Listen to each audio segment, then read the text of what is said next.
Okay. Okay, I'm here in my basement filming my first ever YouTube video. It's a horror story of sorts, so I'm going to begin with a warning that you're about to witness some disturbing scenes of poor workmanship and lax or absent quality control. Viewer discretion is advised.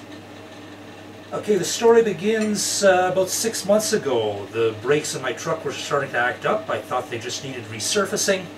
The mechanic told me that the rotors were pitted too bad. He couldn't really save them. He replaced them. He put these on. After that, the truck didn't ride right. I had a lot of vibration and some steering shimmy at highway speeds. First thing I suspected was the tires or the rims, so I switched from summer tires to winter tires. Didn't help. I got the winter tires rebalanced. Didn't help. I tried adjusting tire pressures. Didn't help. So I concluded it had to be these rotors that he put on. I went and got new rotors, different brand, put them on. Sure enough, the truck rides and handles much better, no steering shimmy. So that begs the question of what's wrong with these. I'm a general machinist, 20 years experience, more than that if you count my apprenticeship. So I took them to work and checked them over. First thing I did was put them in a lathe and use an indicator to check to make sure the bearing race runs true to this. It's pretty good. Next, we need to check the bolt circle. Is that concentric with a center line of these cylindrical parts?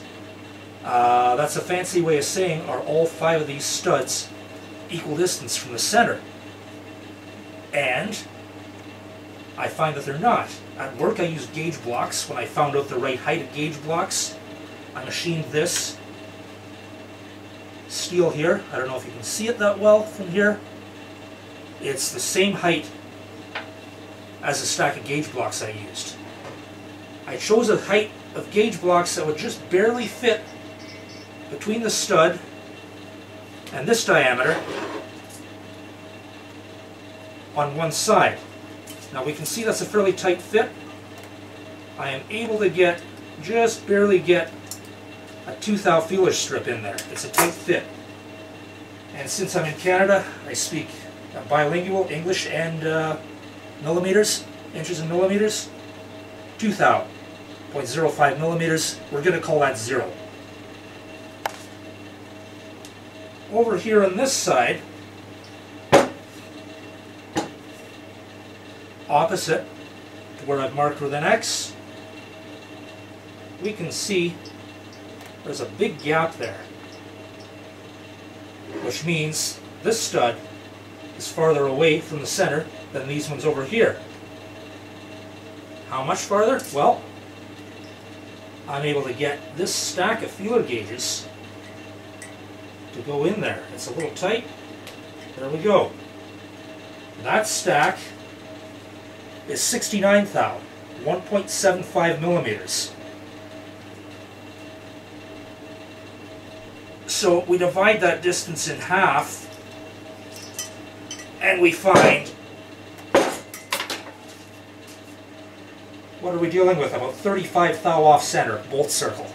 Inexcusable. You produce junk like this, you need to wear one of these. Like so. It's shameful. I've been in this business for about 20 years. I can teach a 12-year-old kid to center that up better than that. By a factor of about 20. There's no excuse for producing this. Now, just let me return here.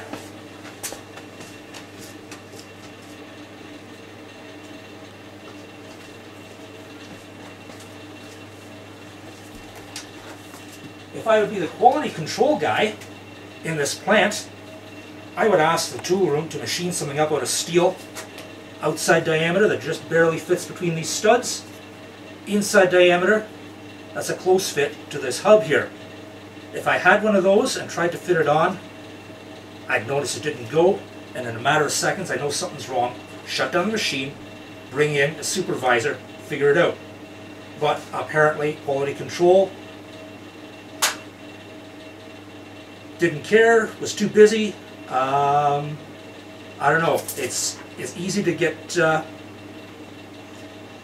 easy to say bad things about the guy who ran the machine, set it up. Easy to say bad things about quality control, but you never know. Maybe they're really that busy. Maybe management is running them off their feet for 14 hours a day. But at some point, this should have been caught. This should never have left the plant in that condition. It's not fit to install in any motor vehicle. The garage that did this, only thing they could have done differently is to road test my vehicle at highway speeds.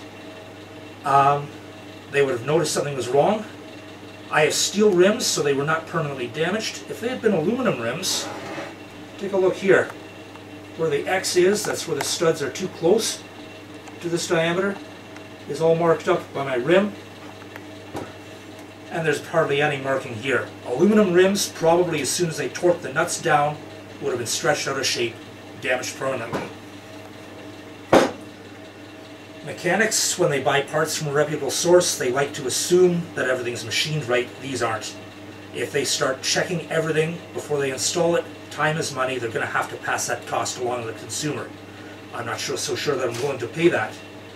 Now, just some tips for people who aren't machinists but work on cars.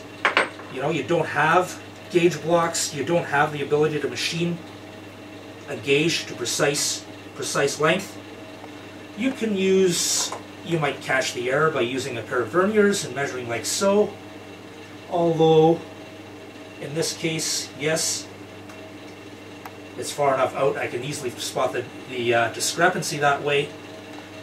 If the studs were bent, that would give me a false reading. Bent studs are not good, but they're not as serious as drilling and tapping these holes in the wrong position, which is what we have here. You also have an assortment of inch and metric bolts around. In this case, this one is a 3/8 bolt with a 9/16 head. I put it in over here. It's a little bit loose. I put it in over here. I can actually spin that thing around because the gap is so much bigger. I intend to take these back to the shop that installed them to at least find out where they got them, maybe find out the manufacturer. If that manufacturer is ISO certified, I would be very satisfied to see them have their certification revoked. If anyone from the ISO is watching and can tell me how to make that happen, I invite comments at this email address, journeyman.since1994@gmail.com. Until then, happy motoring and beware of substandard parts.